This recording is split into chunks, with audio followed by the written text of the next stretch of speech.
दोस्तों, मिसाइल के क्षेत्र में आज किस तरह भारत दुनिया के बाकी बड़े देशों को टक्कर दे रहा है, ये हम सब जानते हैं। आज भारत ने इंडिजिनियसली पृथ्वी अग्नि जैसी मिसाइलें बनाकर दुनिया को अपनी ताकत से रूबरू कराया है। आज भारत के पास निर्भय, शौर्य, ब्रह्मोस जैसी मिसाइलें हैं जो अत्यंत घातक है। लेकिन दोस्तों, आज मैं आपके लिए दो ऐसी बड़ी खबर लेकर आया हूँ जिसे सुनकर आप भी खुश हो जाएंगे और दूसरी वाली खबर सुनने के बाद आप डीआरडीओ की सोच को सलाम करोगे।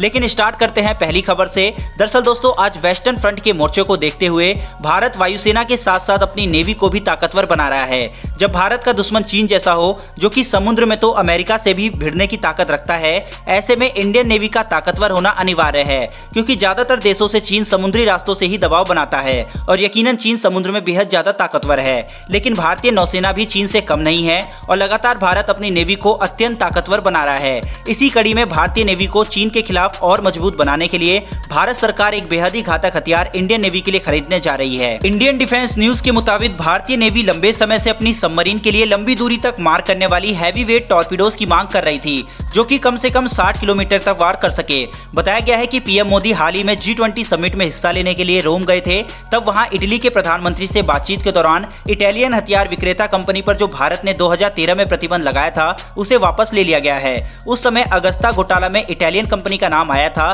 तब से भारत ने उससे हथियार की कोई भी डील करने पर रोक लगा दी थी। इटली की इस कंपनी का नाम लियोनार्डो स्पा है, जिस पर इटली के प्रधानमंत्री के अनुरोध की वजह से पीएम मोदी ने यह प्रतिबंध हटा दिया। इस कारण जो नेवी की 100 टॉर्पीडोज की डील अटकी हुई थी, उससे वापस चालू करने की प्रक्रिया शुरू कर दी गई है। दोस्तों, इटली में बने ये ब्लैक शार्क टॉर्पीडो दुनिया के 10-10 हैवी वेट टॉर्पीडोज में शामिल है। इनकी मारक क्षमता बेहद सटीक है, जबकि ये टॉर्पीडोज 50 से 70 किलोमीटर तक प्रहार करने में सक्षम है। ये तकरीबन 90 किलोमीटर प्रति घंटे की रफ्तार से ट्रेवल करते हैं। दोस्तों, ये ब्लैक शार्क टॉर्पीडोज चीनी जहाजों और सबमरीन्स के लिए एक बहुत बड़ा खतरा है, क्योंकि इनमें लगे वॉरहेड्स के धमाके से बड़े एयरक्राफ्ट कैरियर तक को डुबोया जा सकता है।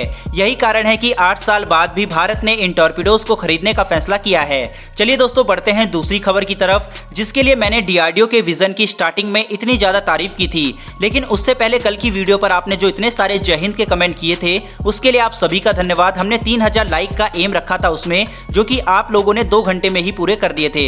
लेकिन दोस्तों, अब जो खबर मैं आपको बताने जा रहा हूं, जिसका आर्टिकल आप स्क्रीन पर देख सकते हैं, इसके लिए पहली बार 5000 लाइक का एम हम रखते हैं, जो कि मुझे उम्मीद है कि आप लोग पूरा कर देंगे। दरअसल दोस्तों, दुनिया की सबसे तेज सुपरसोनिक क्रूज मिसाइल ब्रह्मोस को लेकर ये खबर आई है। इस बार डीआरडीओ के वैज्ञानिकों ने इस मिसाइल को एक अलग ही लेवल पर ले जाने का संकल्प ले लिया है। यूं कहें कि डीआरडीओ भारत की ब्रह्मोस मिसाइल को इस तरह से डिजाइन कर रहा है कि चीन ने जो सीमा पर हाई फ्रीक्वेंसी वाले रडार की तैनाती की हुई है, वो भी ब्रह्मोस के सामने फीके साबित हो जाएंगे। जैसा कि दोस्तों हम सब जानते हैं कि BrahMos fire and forget principle पर काम करती है, यानी कि एक बार फायर करो और उसे भूल जाओ। चीन आज तक भी ब्रह्मोस को काउंटर करने वाली मिसाइल इसलिए नहीं बना पाया क्योंकि ब्रह्मोस दूसरी बैलिस्टिक मिसाइल की तरह अंडाकार आकार में उड़ान नहीं भरती। ब्रह्मोस लॉन्च होने के बाद किस रास्ते से आकर दुश्मन के ठिकानों को तबाह कर दे, यह तो किसी को नहीं पता रहता, बल्कि टारगेट की पोजीशन कहां है, किसी पहाड़ी जगह पर है या जंगल में है या किसी खुली जगह पर है, उस हिसाब से ब्रह्मोस अपनी फ्लाइट का एल्टीट्यूड तय करती है। वहीं इसकी एक और खास बात यह है कि जब तक टारगेट डिस्ट्रॉय नहीं हो जाता,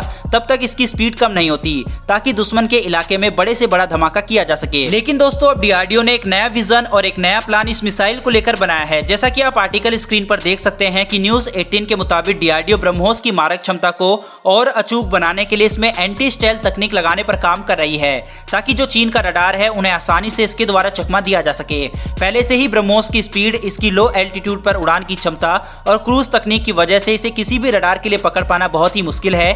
लेकिन अब इसे और भी घातक बनाने के लिए डीआरडीओ ने ब्रह्मोस में स्टेल्थ तकनीक इस्तेमाल करने का फैसला किया है। इतना ही नहीं, डीआरडीओ ने ब्रह्मोस की मारक क्षमता को 99.99% तक ले जाने की बात कही है। दोस्तों, अगर डीआरडीओ ब्रह्मोस को स्टेल्थ तकनीक से लैस करने में सक्षम रहा, तो ये दुनिया की पहली ऐसी मिसाइल होगी जो surface to surface, surface to air, air to surface, air to air, sea to surface और सरफेस टू सी, यानी कि आसान भाषा में हर जगह से लॉन्च होने वाली और अपने टारगेट को 100% नष्ट करने वाली मिसाइल होगी। ब्रह्मोस भारत का ब्रह्मास्त्र है, जिसका तोड़ अभी तक किसी के पास मौजूद नहीं है। लेकिन भारत इस ब्रह्मास्त्र की धार को और बढ़ाने की तैयारी कर रहा है। दोस्तों, डीआरडीओ के लिए कमेंट बॉक्स में जय हिंद तो बनता है, और चैनल पर अगर पहली बार आए हैं तो चैनल को सब्सक्राइब कर बेल घंटी को दबा दे, जिससे हमारी डिफेंस से जुड़ी ऐसी वीडियो आप तक सबसे पहले पहुंच सके। फिलहाल दोस्तों, इस वीडियो में इतना ही। फिर मिलेंगे डिफेंस से जुड़ी ऐसी एक नई वीडियो के साथ। धन्यवाद। जय हिंद।